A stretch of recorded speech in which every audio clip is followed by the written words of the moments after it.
A rusted staple. That's all it was. A tiny piece of corroded metal, smaller than a fingernail, holding a photograph to a document that had fooled a $12 million security system. The scanner had checked the holographic watermarks. The UV light had verified the fluorescent fibers. The database had confirmed the biographical data against 17 international watch lists. Everything came back clean. Green light, cleared for entry. And then an old man with thick glasses and trembling hands stopped the line, pointed at the photograph, and said 5 words that changed everything. "Stainless steel doesn't rust." The checkpoint went silent. The spy with the perfect fake ID felt the color drain from his face. And Stanley Kovacs, 74 years old, retired border guard, smiled the smile of someone who had seen every trick in the book because he'd been there when half of them were invented. If you believe that experience sees what technology misses, type vigilance in the comments right now. The training exercise was supposed to be a showcase. The Department of Homeland Security had invited representatives from 12 allied nations to observe their newest checkpoint security system, a state-of-the-art installation that combined biometric scanning, artificial intelligence, and real-time database integration into what officials were calling the most sophisticated border security technology in the world. The demonstration was taking place at a federal training facility outside Washington, D.C., a mock border crossing that had been constructed to test equipment and train personnel before deployment to actual ports of entry. Everything was designed to impress. The scanning booths gleamed with polished steel and softly glowing displays. The computers hummed with quiet efficiency. The uniformed officers moved with the practiced precision of people who knew they were being watched by important visitors. And at the center of it all stood Director Catherine Walsh, who had staked her career on this system and was absolutely certain it would perform flawlessly. The exercise was simple. 20 travelers would attempt to pass through the checkpoint. 15 of them were legitimate, carrying real documents and accurate identities. 5 were infiltrators, carrying forged documents of varying quality, attempting to penetrate the security cordon. The challenge for the system, and the officers operating it, was to identify all 5 infiltrators while clearing all 15 legitimate travelers. In previous tests, the system had achieved a 97% success rate. Today, with the international observers watching, Director Walsh expected nothing less than perfection. Stanley Kovacs wasn't supposed to be there. He was a retired Customs and Border Protection officer, 62 years of service between his time in the Army and his civilian career, now living quietly in a Virginia suburb with his wife of 51 years. He'd been invited as a courtesy, a nod to the old guard that the agency occasionally extended to its most decorated retirees. Walsh had shaken his hand briefly during the welcome reception, noting his age and his outdated suit, and promptly forgotten about him. He was a relic, a piece of history, irrelevant to the gleaming future she was unveiling today. Stan didn't mind being forgotten. He'd spent most of his career being underestimated, overlooked, dismissed as old-fashioned in an increasingly technological world. It didn't bother him. He knew what he knew, and he knew that some things couldn't be digitized or automated or upgraded. Some things required human eyes, human intuition, human experience. He found a spot near the back of the observation area where he could watch the checkpoint without being in anyone's way. His eyes, behind those thick glasses that everyone assumed meant his vision was failing, moved constantly, scanning faces, documents, hands, posture, all the small details that told stories the machines couldn't read. The demonstration began. The first 10 travelers passed through smoothly. The system scanned their documents, verified their identities, checked their faces against the database, and cleared them with satisfying green lights and pleasant chimes. The international observers nodded approvingly. Director Walsh allowed herself a small smile. Then came Traveler 11. He was a man in his mid-30s, average height, average build, wearing a business suit and carrying a leather briefcase. His demeanor was calm, slightly bored, exactly like someone who had been through countless airport security lines and found the whole process tedious. He handed his passport to the officer, placed his hand on the biometric scanner, and looked into the camera with the patient expression of a frequent traveler. The system hummed. Lights flickered. Data streamed across screens and columns of green text. Holographic watermarks verified. UV fibers confirmed. Facial recognition matched. Biographical data cross-referenced against 17 international databases. No flags, no alerts, no anomalies. Green light. "You're clear, sir. Welcome to—" "Wait." The voice came from the back of the observation area. Old, quiet, but carrying an authority that made everyone turn. Stanley Kovacs was walking forward, his movements slow but purposeful, his eyes fixed on the passport in the officer's hand. Director Walsh frowned. "Mr. Kovacs, this is a controlled demonstration. If you could please—" "The passport," Stan said, ignoring her completely. He reached the checkpoint booth and held out his hand. "May I see it?" The officer looked at Walsh, uncertain. Walsh's frown deepened, but the international observers were watching, and causing a scene would be worse than indulging an old man's curiosity. She nodded curtly. Stan took the passport. He didn't scan it, didn't hold it up to a light, didn't run it through any machine. He just looked at it, his thick glasses inches from the page, studying the photograph with an intensity that seemed almost obsessive. Then he turned to the traveler, who was no longer looking bored, who was, in fact, looking very nervous. "Where did you get this document?" Stan asked quietly. The traveler, the infiltrator, maintained his composure. "I'm not sure what you mean. That's my passport, issued 3 years ago in—" "The staple," Stan interrupted. He pointed at the small metal fastener that held the photograph to the document page. "You see this? It's rusted." The officer leaned in, squinting. "I don't see any—" "Look closer. The edges. There's oxidation, orange discoloration, rust." Stan held the passport up so everyone could see. And there it was, barely visible, a faint orange tinge around the edges of the staple that held the photograph in place. "So what?" Director Walsh said, her voice tight with controlled irritation. "Staples rust. It's an old passport."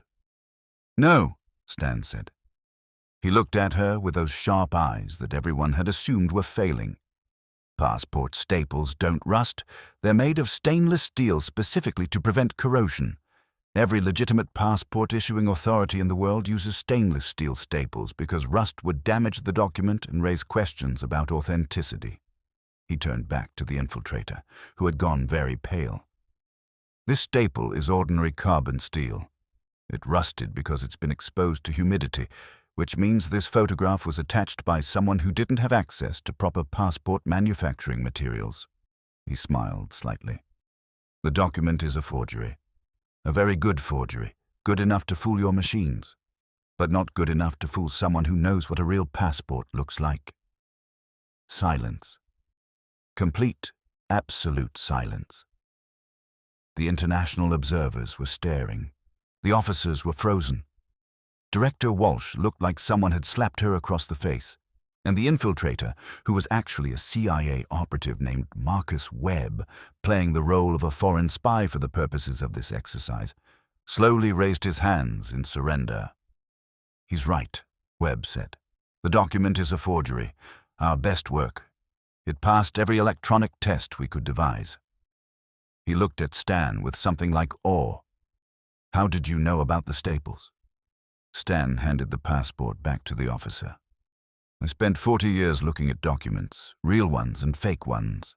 You look at enough of them, you start to notice the small things, the things that don't change, the things that forgers don't think about because they're focused on the big things, the watermarks, the holograms, the biometric data."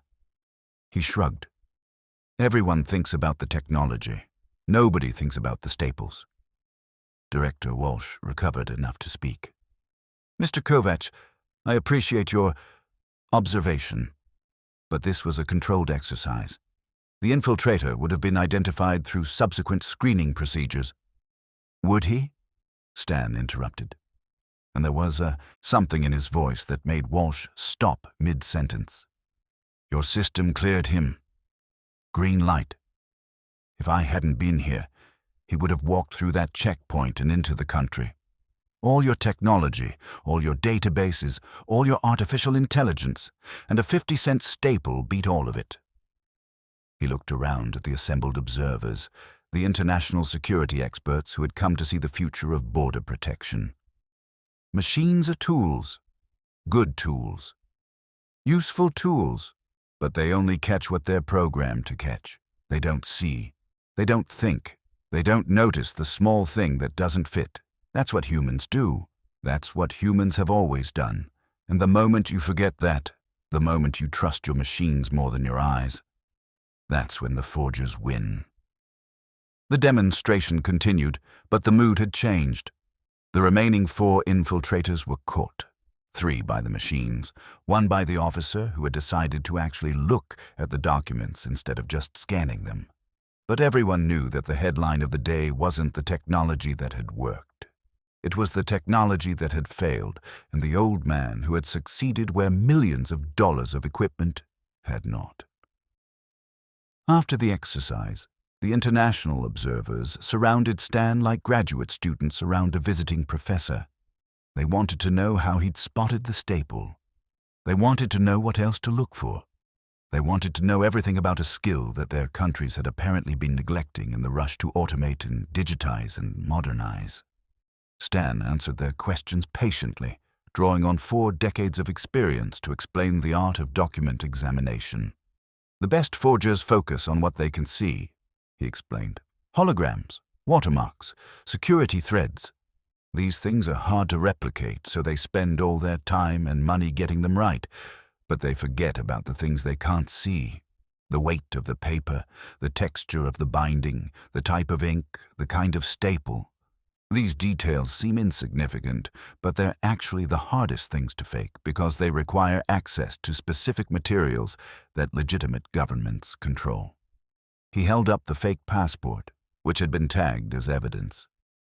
This document is 99% perfect. The watermarks are accurate. The hologram is convincing. The biographical data matches a real person in your databases. But the forger used the wrong staple, probably didn't even think about it. Grabbed whatever was in his desk drawer and attached the photo. And that one mistake, that one tiny oversight, is the difference between a successful infiltration and a failed one. A German security official raised his hand. Mr. Kovacs, in your career, how many forged documents did you identify? Stan thought about it. I stopped counting after a few thousand. Maybe 4,000, 5,000 total. Over 40 years it adds up. And how many did the machines catch during that same period? The machines weren't around for most of my career. When they came in, they caught a lot. Probably more than I did in terms of raw numbers. They're faster. They can check more documents in less time. He paused. But the ones they missed, the really good forgeries, the ones made by professionals with resources and time, those almost always got through the electronic screening. Because the professionals know exactly what the machines are looking for, and they make sure to get those things right. He smiled slightly. What they don't know is what an experienced human is looking for. Because every examiner is different. Every examiner notices different things. You can prepare for a machine. You can't prepare for a person who spent 40 years staring at documents. Director Walsh approached after the observers had dispersed.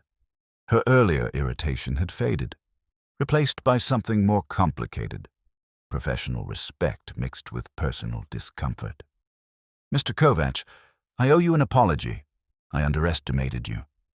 Stan shook his head. You trusted your system. That's not a crime. The system is good. It catches 97% of forgeries. That's better than any human could do alone. But not as good as a human working with the system. No, Stan agreed. Not as good as that. Walsh was quiet for a moment. You mentioned 40 years of experience. Where did you serve? What was your background? Stan looked at her with those sharp eyes. You don't know. Your file says Border Patrol, then Customs, then CBP after the merger. 40 years of service, numerous commendations. But it doesn't say where you started, where you learned to spot forgeries. Stan was quiet for a long moment, his eyes distant, looking at something only he could see. Have you ever heard of Checkpoint Charlie? Walsh frowned. The Berlin Crossing, during the Cold War? I was there, 1962 to 1969. Army Military Police, attached to the Berlin Brigade. He smiled, but there was something sad in it. In those days, there were no machines, no computers, no databases, just a soldier with a flashlight and a prayer, trying to figure out if the person in front of him was who they said they were. He turned toward the window, toward the gleaming checkpoint equipment that represented everything his early career had lacked. The East Germans were the best forgers in the world.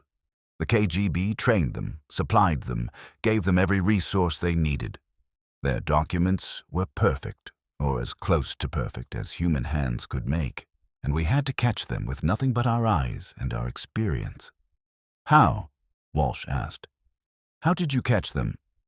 The same way I caught the one today. Small things, details that didn't fit, a coat button sewn on with the wrong thread, a watch that was made in the East but worn on the right wrist, Western style, a document that felt slightly too thick or slightly too thin, or smelled wrong because the paper came from a different mill. He turned back to her. The KGB could replicate anything they could see or measure, but they couldn't replicate the 1,000 small details that make a genuine article genuine. Because those details aren't in any manual. They're not in any specification sheet. They exist only in the accumulated experience of people who have handled thousands of real documents and developed an instinct for what's right and what's wrong. Walsh was staring at him now with new eyes. You were at Checkpoint Charlie for 7 years, during the height of the Cold War. How many agents did you catch? Stan's expression didn't change. That information is still classified. But it was a lot. It was. Not a small number. Later that evening, Stan sat in his hotel room looking at an old photograph he kept in his wallet. Faded, creased from years of folding, it showed a young man in army uniform standing in front of a checkpoint booth, a sign behind him reading, "You are leaving the American sector," in 4 languages. Checkpoint Charlie. October 1962. He'd been 24 years old, fresh from training, assigned to the most tense border crossing in the world just months after the Berlin Wall had gone up. He hadn't known anything. Hadn't known about document examination or forgery detection or the 1,000 tricks that enemy agents used to slip through the cracks. He'd learned. God, how he'd learned. From the older NCOs who had been there since the occupation began. From the intelligence officers who briefed them on the latest KGB techniques.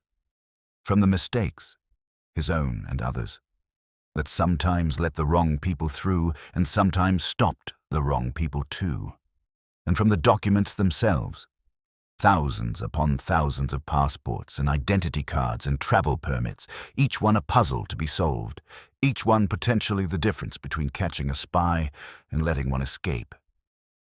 The first agent he'd caught had been a woman. Pretty, well-dressed, with perfect papers and a perfect story.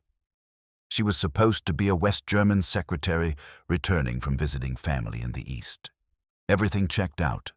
The stamps were right. The dates were right. The biographical information matched. But something about her hands had bothered Stan. They were rough, calloused, not the hands of a secretary.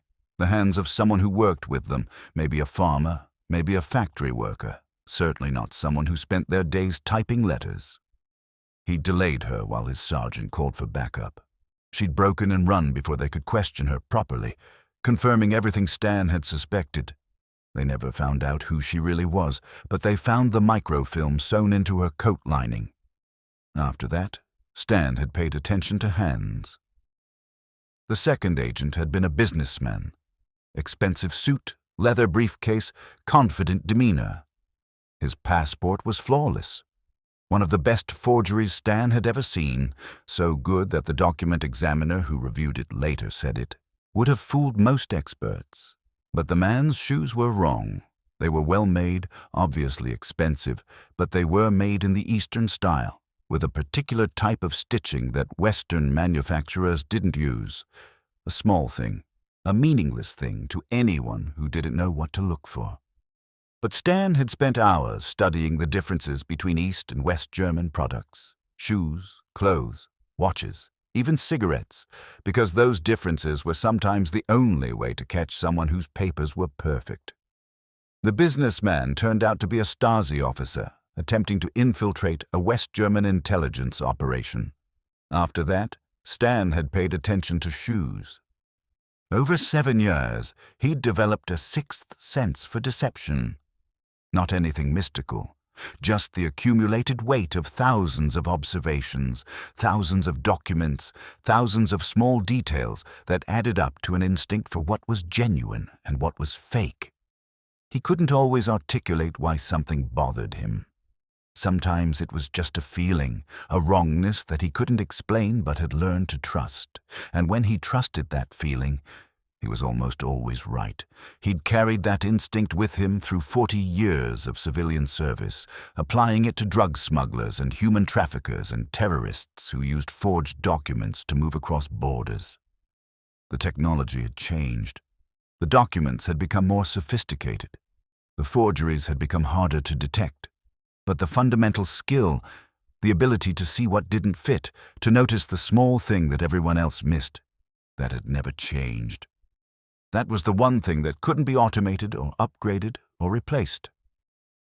The next morning, Director Walsh called Stan into her office. She'd spent the night reading his full file, the parts that weren't classified, and the parts that were but that her clearance allowed her to access. What she'd found had kept her awake until 3 in the morning. "I had no idea," she said when he sat down across from her desk. "When we invited you to the demonstration, I thought you were just a retired officer with a long service record. I didn't know about Berlin. I didn't know about the citations. I didn't know about any of it." Stan shrugged. "It was a long time ago. Different world, different threats. Most of what I did isn't relevant anymore." "I disagree." Walsh leaned forward. "Mr. Kovacs, what you demonstrated yesterday is exactly what's missing from our training programs. We've spent so much time and money on technology that we've forgotten how to actually look at documents. Our officers trust the machines because the machines are usually right. But when the machines are wrong, when someone beats the system, we have no backup. No human failsafe." She took a breath. "I'd like you to come back, as a consultant, to help us develop a training program that combines electronic screening with traditional document examination techniques." Stan was quiet for a moment. "I'm 74 years old. My hands shake. My eyes aren't what they used to be. Your eyes caught something yesterday that a $12 million system missed. That was luck. Being in the right place at the right time." "It was experience," Walsh corrected. 62 years of experience, and experience like that shouldn't be sitting in a retirement home in Virginia. It should be passed on, taught, preserved. She held his gaze. "The next generation of officers needs to learn what you know, before it's lost forever." Stan thought about it for a long moment. He thought about his comfortable retirement, his quiet routine, his wife who had earned the right to have him home after decades of service. He thought about all the reasons to say no, and then he thought about the young officers at that checkpoint, so confident in their technology, so certain that the machines would catch everything.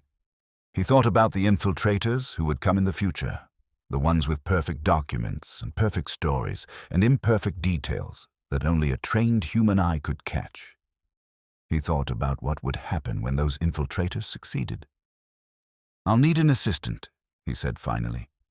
"Someone young enough to climb stairs and old enough to listen." Walsh smiled. I'll find you someone. And I want access to your forgery database. The known fakes, the successful deceptions, all of it. I need to see what's changed since I retired. Done. And I want to train at actual checkpoints, not just classrooms. Your officers need to see real documents, handle real fakes, develop real instincts. You can't learn this from a PowerPoint presentation. Walsh's smile widened. I was hoping you'd say that. Over the following 2 years, Stan built the Document Examination Enhancement Program from the ground up. He trained officers at every major port of entry. He developed curriculum that combined traditional techniques with modern technology. He taught hundreds of young agents to see what they had been trained to scan, to use their eyes and their instincts alongside the machines instead of them. The results were immediate and measurable. Forgery detection rates at participating facilities increased by 34%. The number of perfect forgeries that beat the electronic systems but were caught by human examiners tripled. And the officers themselves reported something harder to quantify, but equally important: confidence. They trusted their own judgment again. They knew that even if the machine said green, they had the training and the authority to say, stop. Marcus Webb, the CIA operative who had played the infiltrator in that first demonstration, became one of Stan's most frequent collaborators. He'd been humbled by the Staple incident, a professional forger beaten by a detail so small he'd never even considered it. Now he worked with Stan to develop ever more sophisticated test documents, trying to find the limits of human detection. "The thing that gets me," Webb said one day, examining a passport that Stan had flagged as suspicious, "is that you're right every time. Every single test document I create, you find something wrong with it. How is that possible?" Stan held up the passport, pointing at the binding. "See how the stitching is slightly uneven here? The spacing between the threads varies by maybe 1/10 of a millimeter. A machine wouldn't catch that. A human eye barely catches it. But a legitimate passport is bound by machines that are calibrated to within thousandths of an inch. The stitching is always perfect, always identical. When it's not, it means human hands did the binding." Webb shook his head in amazement. 1/10 of a millimeter. "The forger did everything else right," Stan acknowledged. "The paper is correct, the ink is correct, the hologram is excellent, but somewhere in the process, they had to bind the pages by hand instead of by machine. Maybe their equipment broke. Maybe they were working under time pressure. Maybe they just didn't have access to the right tools. Whatever the reason, they introduced a human element into a mechanical process, and that human element left traces." He handed the passport back. "This is what I mean when I say that humans see differently than machines. A machine would measure the thread spacing and compare it to a database of acceptable tolerances. If the variation falls within tolerance, the machine clears it. But a human who has handled thousands of genuine passports knows instinctively what correct stitching looks like. The machine sees numbers, the human sees wrongness." Stan worked until he was 78. 4 years longer than he'd planned, 4 years longer than his wife had wanted, 4 years longer than his body had really been able to sustain. But he couldn't stop. Not while there were still officers who needed training. Not while there were still forgers who thought they could beat the system. Not while the knowledge in his head remained the difference between catching a spy and letting one through. The day he finally retired, for the second and last time, Director Walsh held a ceremony in his honor. Officers came from around the country, many of them trained personally by Stan, all of them carrying documents that they knew how to examine with their eyes as well as their machines. The citation read, "For extraordinary service in the enhancement of national security through the preservation and transmission of traditional document examination techniques." But the words that mattered most came from Walsh herself in her remarks to the assembled crowd. "Stanley Kovacs taught us that technology is a tool, not a replacement for human judgment. He taught us that experience matters, that there is no substitute for the accumulated wisdom of someone who has spent a lifetime perfecting their craft. And he taught us that the small things matter most: the staple, the stitching, the weight of the paper. The things that forgers forget because they're too focused on the big picture. She turned to Stan, who was sitting in the front row, looking slightly embarrassed by all the attention. Stan, you caught your first spy in Berlin in 1962. You caught your last one right here, in this facility, 4 years ago. That's 56 years of protecting this country from people who wanted to do us harm. And now, thanks to you, the officers you've trained will carry on that mission for another 56 years. And the officers they train will carry it on after that. Your legacy isn't just what you caught. It's what you taught. Stan passed away peacefully at 83 in his home in Virginia, with his wife of 56 years holding his hand. The funeral was attended by hundreds of people, former colleagues, officers he'd trained, intelligence professionals from a dozen countries who had learned from his methods and his example. Marcus Webb gave the eulogy, standing at the podium in a suit that cost more than Stan would have ever spent on clothes, looking out at a crowd that represented the full scope of one man's impact on national security. Stan used to say that stainless steel doesn't rust, Webb began. It sounds like a simple observation, a piece of trivia, but it wasn't. It was a philosophy, a way of looking at the world that said, pay attention to the details. Trust your eyes. Don't assume that because something looks right, it is right. He paused, collecting himself. I spent my career trying to create perfect forgeries, documents that could fool any system, any examiner, any test, and Stan caught every single one. Not because he was smarter than me, not because he had better technology, because he knew what real looked like.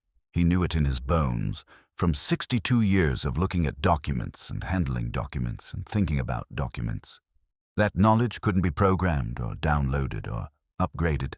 It could only be earned, one document at a time over a lifetime of dedicated service. Webb looked at the flag-draped coffin. Stan, you taught me that the best technology in the world is no match for an experienced human being who knows what to look for. You taught me that the small things matter most, and you taught me that stainless steel doesn't rust, but neither does integrity or dedication or the commitment to doing a job right. He raised his hand in salute. Rest easy, border guard. The checkpoint is secure, and your students are watching.